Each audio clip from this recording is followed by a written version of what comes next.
जय शिवराय मित्रांनो, सर्व लाडक्या बहिणींना आनंदाची बातमी। तिसरा हप्ता लवकरच मिळणार आहे व त्याची तारीख झाली आहे फिक्स। तर ते कधी मिळणार आहे व ज्या लाडक्या बहिणींना अजूनही पहिले हप्ते मिळालेले नाही तर त्यांनी काय करायला पाहिजे, तर या व्हिडिओच्या माध्यमातून आपण पाहणार आहोत। तर हा व्हिडिओ संपूर्ण पहा आणि आपल्या चॅनल नवीन नसेल तर आपल्या चॅनलला सबस्क्राइब करायला विसरू नका। चला तर व्हिडिओ सुरू करूया। जय शिवराय मित्रांनो, मुख्यमंत्री माझी लाडकी बहीण योजनेसंदर्भातील मोठी बातमी समोर आली आहे। या योजनेचा तिसरा हप्त्याचे वितरण येत्या 29 सप्टेंबर 2024 रोजी होणार आहे।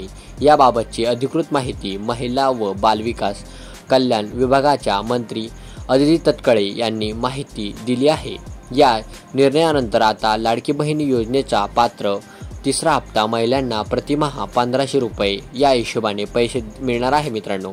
तर मित्रांनो, ज्यांना अजूनही पहिला दुसरा हप्ता मिळाला नाही तर त्यांना हे तिन्ही हप्ते एकखट्टी 4500 रुपये मिळणार आहे मित्रांनो। आणि ज्यांना 2 हप्ते मिळालेले आहे, 3000 रुपये मिळालेले आहे, तर त्यांना फक्त 1500 रुपये मिळणार आहे मित्रांनो।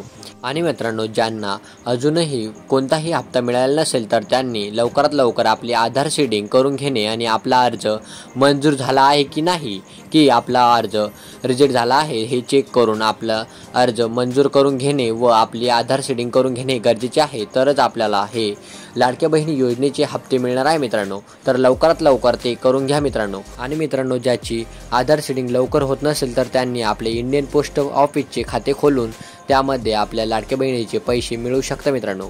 तर मित्रांनो, तुम्हाला हा व्हिडिओ आवडला असेल तर आपल्या यूट्यूब चॅनलला सबस्क्राइब करायला विसरू नका आणि हा व्हिडिओ जास्तीत जास्त लाडक्या बहिणीला शेअर करा, म्हणजे त्यांना पण ही आनंदाची बातमी कळेल मित्रांनो। चला तर भेटूया पुढील व्हिडिओमध्ये। जय हिंद, जय महाराष्ट्र।